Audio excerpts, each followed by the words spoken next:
22वां अध्याय। इस पर यीशु फिर से उनसे दृष्टांत में कहने लगा। यीशु अभी उनके सामने ही है और उन्हें दृष्टांत द्वारा झिड़की दे रहा है।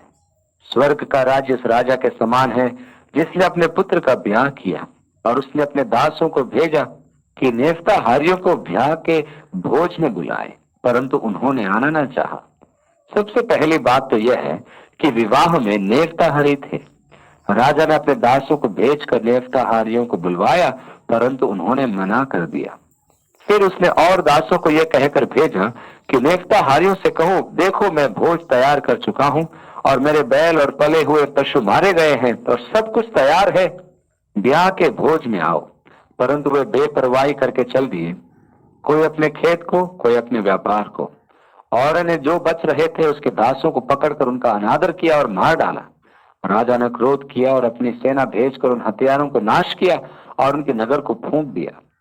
तब उसने अपने दासों से कहा, ब्याह का भोज तो तैयार है, परंतु नेवताहारी योग्य नहीं ठहरे, इसलिए चौराहों में जाओ और जितने लोग तुम्हें मिले सबको ब्याह के भोज में बुला लाओ। सो उन दासों ने सड़कों पर जाकर क्या बुरे क्या भले जितने मिले सबको इकट्ठे किया, और ब्याह का घर जेवनहारों से भर गया। जब राजा जेवनहारों को देखने को भीतर आया तो उसने वहां एक मनुष्य को देखा जो ब्याह का वस्त्र नहीं पहने था। उसने उससे पूछा, हे मित्र, तू ब्याह का वस्त्र पहने बिना यहाँ क्यों आ गया? उसका मुंह बंद हो गया। तब राजा ने सेवकों से कहा, इसके हाथ पांव बांधकर उसे बाहर अंधियारे में डाल दो, वहां रोना और दांत पीसना होगा, क्योंकि बुलाए हुए तो बहुत परंतु चुने हुए थोड़े हैं। यहाँ एक वर्णनात्मक दृष्टांत है जो पुत्र के विवाह भोज की भविष्यवाणी है। यहाँ देखने को मिलता है कि सबसे पहले आमंत्रित जनों के पास दासों को भेजा गया। अतिथियों ने आने से इनकार कर दिया। मसीह यीशु स्वयं सुसमाचार लेकर यहूदियों के मध्य आया था, उन्होंने इनकार कर दिया। अब क्योंकि व्यवस्था तो की जा चुकी थी, सब कुछ तैयार हो गया था, बलि भी चढ़ाई जा चुकी थी, जब दास भेजे गए तो किसी के पास भोज में आने के लिए समय नहीं था। सब अपने अपने काम में व्यस्त थे। यीशु के स्वर्गारोहण के पश्चात प्रेरितों ने यहूदियों को सुसमाचार सुनाया, परंतु उन्होंने आना न चाहा। तब राजा ने आज्ञा दी कि वे जाएं। राजा ने क्रोधित हो अपनी सेना को भेजा कि उनका नाश करे और उनके नगर को फूंक दे। रोम के राजा तीतुस ने यरूशलेम के साथ ऐसा ही किया था। उसने यहूदियों का नाश किया और यरूशलेम को फूंक दिया था। उन्होंने सुसमाचार का त्याग किया और तीतुस के रूप में परमेश्वर का क्रोध उन पर भड़का। यीशु इसी घटना की भविष्यवाणी इस दृष्टांत द्वारा कर रहा था। जब मैं यरूशलेम में था तो मुझे एक ऐसे व्यक्ति के घर जाने का अवसर प्राप्त हुआ जिसने अपने घर के नीचे शताब्दियों पुराने समय तक की खुदाई की हुई थी। कुछ दूर उतरने के पश्चात वहां राख की एक परत थी। ये राख सन 70 में तीतुस द्वारा यरूशलेम के फूके जाने के समय की थी। उस राख को देखना और उस घटना की कल्पना करना हृदय विदारक था। तब राजा ने उन चौराहों में भेजा कि सबको लाओ, अर्थात हमें जिन्हें यहूदियों के बाद सुसमाचार दिया गया। अब यहाँ एक अनिवार्यता है कि हम उपयुक्त वस्त्र पहनकर वहां उपस्थित हों, अर्थात विश्वास के द्वारा मसीह की धार्मिकता का आवरण। कुछ ऐसे आगंतुक भी हैं जो इन निर्धारित वस्त्रों को पहनने की अपेक्षा अपने वस्त्र पहनकर, अर्थात अपनी धार्मिकता के आधार पर आते हैं। दूसरे शब्दों में, अपने प्रयास या भले कार्यों पर विश्वास करके आते हैं। जब राजा अतिथियों से भेंट करेगा तो उनका बहिष्कार किया जाएगा। यह प्रभु की सीधी और स्पष्ट चेतावनी है। तब फरीसियों ने जाकर आपस में विचार किया कि उसको किस प्रकार बातों में फंसाएं। सो उन्होंने अपने चेलों को हेरोदियों के साथ उसके पास ये कहने को भेजा कि हे गुरु, हम जानते हैं कि तू सच्चा है और परमेश्वर का मार्ग सच्चाई से सिखाता है और किसी की परवाह नहीं करता, क्योंकि तू मनुष्यों का मुंह देखकर बातें नहीं करता। इसलिए हमें बता, तू क्या समझता है, कैसर को कर देना उचित है कि नहीं? तू किसी की परवाह नहीं करता और ना ही मुंह देखकर बातें करता है। तू जो कहता है वह सदा सत्य ही होता है। इसलिए हमें इस प्रश्न का उत्तर दे कि हम कैसर को कर दें या नहीं।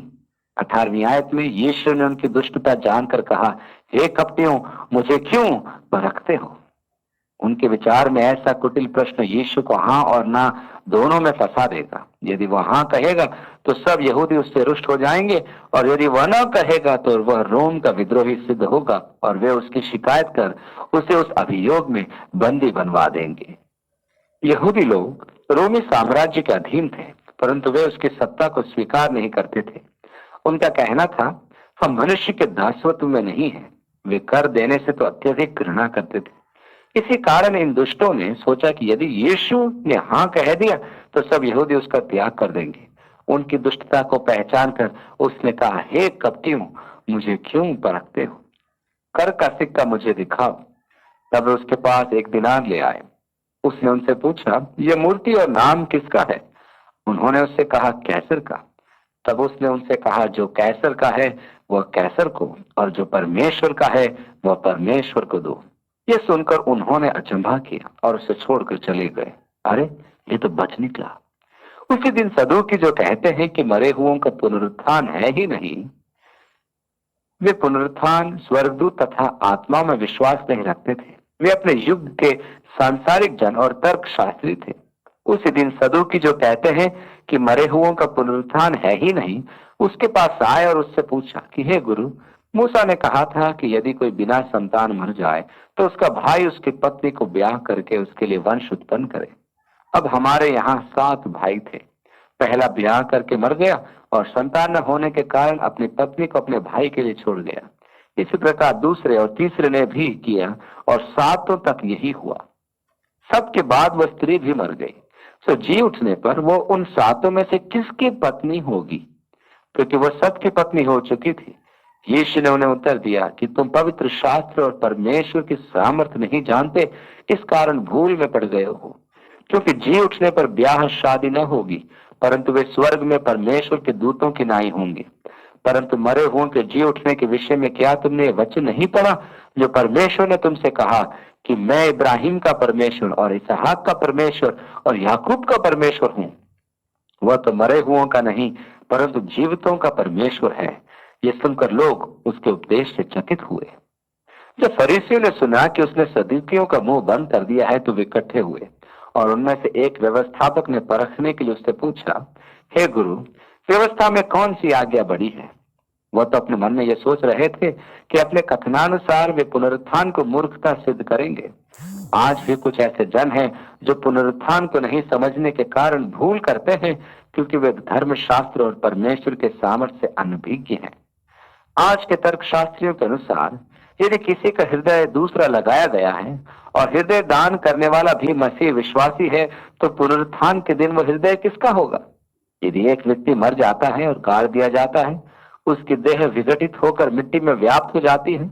वहां की शाख अपने जड़ों द्वारा उसके विघटित देह को अपने पोषण हेतु शोषित करती है। इस शाख को गाय खाती है और इस प्रकार वो मृतक देह उसके दूध में पहुंच जाती है। जब आप उस गाय के दूध को पीते हैं तब वो दूध आपकी देह का एक भाग बन जाता है। यहाँ वस्तुस्थिति यह है कि किसी और की देह इस प्रक्रिया द्वारा आपकी देह का एक भाग बन गई। इस चक्र को चलते चलते अनेक देहों के अंश भिन्न भिन्न देहों में प्रवेश करते जाएंगे। जब पुनरुत्थान का दिन आएगा तब किसकी देह में कौन सा अंश होगा?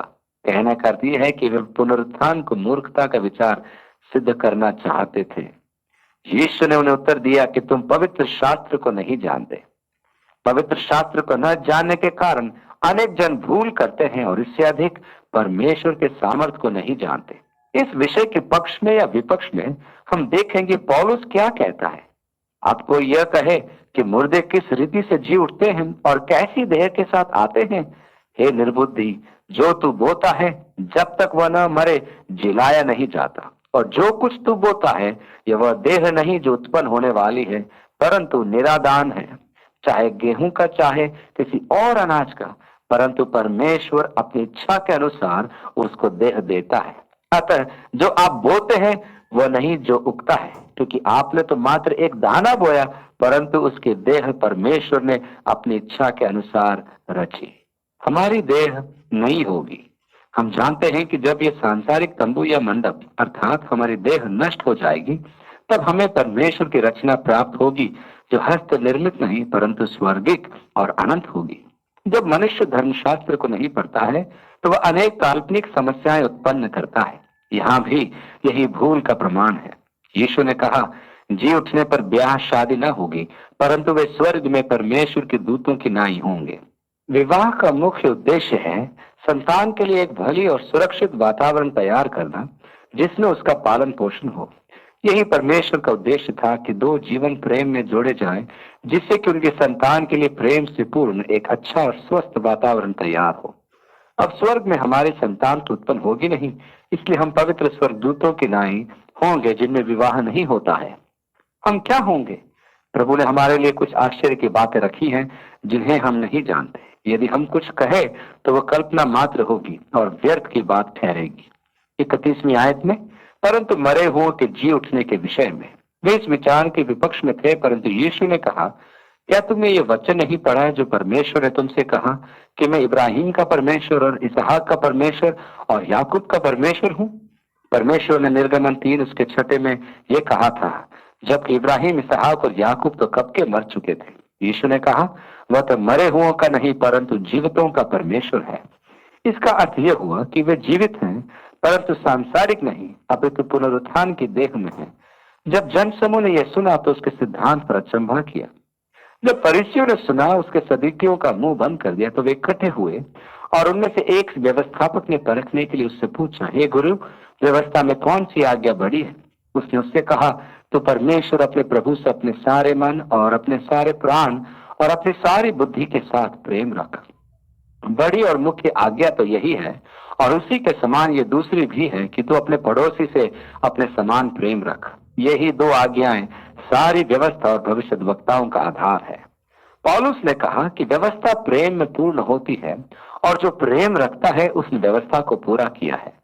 संपूर्ण व्यवस्था तथा भविष्यद्वक्ता प्रेम का ही प्रकाशन है और प्रेम की परिभाषा में ही समझे जाते हैं। व्यवस्था का प्रस्तुतिकरण नकारात्मक रूप में था, परंतु यीशु ने उसे सकारात्मक रूप में प्रस्तुत किया। व्यवस्था में आज्ञाएं थी कि तू किसी अन्य ईश्वर को मत मानना, तू मत करना इत्यादि। यीशु ने उसे सकारात्मक रूप दिया, अपने परमेश्वर से अपने सारे मन, अपने प्राण, बुद्धि और बल से प्रेम रख, अपने पड़ोसी से अपने बराबर प्रेम रख। यही व्यवस्था है। यही संपूर्ण व्यवस्था की मूल उद्घोषणा है कि हम परमेश्वर से प्रेम रखें, जो हमारे पड़ोसी के साथ प्रेमपूर्ण संबंधों से प्रदर्शित होता है, और यही संपूर्ण पुराने नियम का मूल आधार है। संपूर्ण व्यवस्था और भविष्यद्वक्ता इन दो सिद्धांतों पर आधारित है। जब फरीसी इकट्ठे थे तो यीशु ने उनसे पूछा कि मसीह के विषय में तुम क्या समझते हो? वह किसका संतान है? वे यीशु को मसीहा नहीं मानते थे। अतः यीशु ने उन्हीं से पूछा कि मसीह के विषय में उनकी विचारधारा क्या है और कि वह किसका संतान होगा। उन्होंने उससे कहा, दाऊद का। वे मसीह को मानव पुत्र मानते थे और वे आज भी इसी आशा में उस मसीहा की प्रतीक्षा कर रहे हैं। मसीह परमेश्वर पुत्र है, वे ऐसा सोच ही नहीं सकते। उनके द्वारा यीशु के परित्याग का मुख्य कारण यही था कि यीशु ने स्वयं को परमेश्वर का पुत्र कहा। यूहन्ना रचित सुसमाचार उसके 10वें अध्याय की 30वीं आयत से विदित होता है कि वे यीशु को पथरवा करने के लिए तैयार थे, क्योंकि उसने कहा था, मैं और मेरा पिता एक है। उन्होंने पिलातुस से भी यही कहा कि यीशु के लिए व्यवस्था के अनुसार मृत्युदंड ही है, क्योंकि वो अपने आप को परमेश्वर का पुत्र कहता है। उनके रोष का मुख्य कारण यही था। इसी कारण यह प्रश्न उठा, सबसे बड़ी आज्ञा क्या है?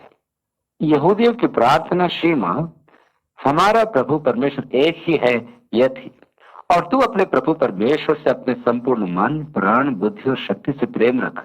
यह एक शब्द के लिए इब्रानी भाषा में अकाद शब्द का प्रयोग किया गया है। यह शब्द संयोजित एकता का शब्द है, जैसे कलीसिया एक है। इब्रानी में एक के लिए दूसरा एक और शब्द है याकाद, जिसका अर्थ है मात्र एक। परंतु शीमा में प्रत्येक शब्द यखद न कि यखाद है, जिससे स्पष्ट होता है परमेश्वर एक है का अर्थ यह नहीं कि परमेश्वर एकमात्र परमेश्वर, परंतु यह कि परमेश्वर एक होते हुए भी एक से अधिक रूपों का संयोजन है, जिन्हें हम आज पिता, पुत्र और पवित्र आत्मा कहते हैं। वे न तो समझ पाए और न ही समझना चाहते थे कि यीशु अपने दिव्य अवस्था का वर्णन कर रहा था। वे केवल सुनते ही उसको पथरवा करना चाहते थे। इसलिए यीशु ने उनसे ही पूछा कि वे इस विषय में क्या सोचते हैं। उन्होंने कहा, दाऊद का पुत्र, क्योंकि वे सोच ही नहीं सकते थे कि मसीह परमेश्वर पुत्र हो सकता है। परमेश्वर ने दाऊद को वचन दिया था कि वो उसे एक पुत्र देगा जो सदैव उसके सिंहासन पर बैठा रहेगा। इसलिए मसीहा के लिए दाऊद का पुत्र एक जन सामान्य शीर्षक हो गया था। स्मरण कीजिए कि वे अंधे व्यक्ति पुकार रहे थे, दाऊद के संतान यीशु हम पर दया कर। यीशु भी दाऊद के संतान था, परंतु उससे कहीं अधिक परमेश्वर का पुत्र था। पौलुस रोम की कलीसिया को पत्र लिखते समय आरंभ में ही लिखता है, अपने पुत्र हमारे प्रभु यीशु मसीह के विषय में प्रतिज्ञा की थी, जो शरीर के भाव से तो दाऊद के वंश से उत्पन्न हुआ और पवित्रता की आत्मा के भाव से मरे हुओं में से जी उठने के कारण सामर्थ के साथ परमेश्वर का पुत्र ठहरा। मरियम का पुत्र होने के कारण दाऊद की संतान और मृतकोत्थान के सामर्थ के द्वारा परमेश्वर का पुत्र। इसी कारण उन्होंने कहा दाऊद की संतान। उसने पूछा तो दाऊद आत्मा में होकर उसे प्रभु क्यों कहता है? भजन संहिता 110 में वो भजन है जिसमें दाऊद मसीह का मन भावन वर्णन करता है। दाऊद के आरंभिक शब्द हैं, मेरे प्रभु से यहोवा की यह वाणी है कि तू मेरे दाहिने हाथ बैठ जब तक मैं तेरे शत्रुओं को तेरे शरणों की चौकी न कर दूं। यह दाऊद मसीह के लिए प्रभु शब्द का प्रयोग करता है। अब यदि मसीहा दाऊद की संतान है तो दाऊद उसे प्रभु क्यों कहता है? उन पृथक समाज में कोई पिता अपने पुत्र को प्रभु कहकर संबोधित नहीं करता था। ऐसा करना वर्जित था। उस समाज में जिसमें पिता अपने मृत्यु तक सर्वे सर्वा होता था, ऐसा विचार अस्वीकार्य था। वहां अधिकार और प्रभुता पिता की ही होती थी। यह उनकी संस्कृति का एक भाग था। इसलिए कोई भी पिता अपने पुत्र को प्रभु नहीं कह सकता था। पुत्र चाहे विवाहित भी हो, अपने पिता को प्रभु कहते थे। अब यदि मसीह अर्थात यीशु दाऊद के संतान है तो उसने आत्मा की प्रेरणा से उसे प्रभु क्यों कहा? यहाँ ध्यान देने योग्य विषय यह है कि यीशु भी जानता था कि दाऊद ने उस भजन को परमेश्वर के आत्मा की प्रेरणा से रचा था। प्रेरितों के काम में पत्रस जब दाऊद के भजन का संदर्भ दे रहा था तब उसने कहा, पवित्र आत्मा ने दाऊद के मुख से कहा था। यीशु जानता था कि दाऊद परमेश्वर का भविष्यद्वक्ता था और परमेश्वर का आत्मा उसके मुख से वचन बोलता था। ये कैसे हो सकता है कि दाऊद अपने संतान को प्रभु कहे? 45वीं आयत में आगे लिखा है, भला जब दाऊद उसे प्रभु कहता है तो वो उसका पुत्र क्यों कर ठहरा? उसके उत्तर में कोई भी एक बात न कह सका, परंतु उस दिन से किसी को फिर उसने कुछ पूछने का हियाव न हुआ। यीशु मसीह को परमेश्वर पुत्र कहा गया है जिसमें सामर्थ है। यीशु ने कहा, मेरा पिता मेरी गवाही देता है, आत्मा मेरी गवाही देती है, मेरे काम मेरी गवाही देते हैं। यीशु के ये गवाह हैं। जब यीशु ने यरदन में बपतिस्मा लिया था तब स्वर्ग से वाणी सुनाई दी थी, यह मेरा प्रिय पुत्र है। तो वह किसका पुत्र है? परमेश्वर ने कहा, वह मेरा प्रिय पुत्र है जिससे मैं अति प्रसन्न हूँ। जब रूपांतरण के पर्वत पर यीशु का रूपांतरण हुआ था तब एक वाणी सुनाई दी थी जो महिमा के बादलों में से परमेश्वर की वाणी थी, यह मेरा प्रिय पुत्र है, इसकी सुनो। पुराने नियम में परमेश्वर ने गवाही दी थी कि यीशु उसका पुत्र है।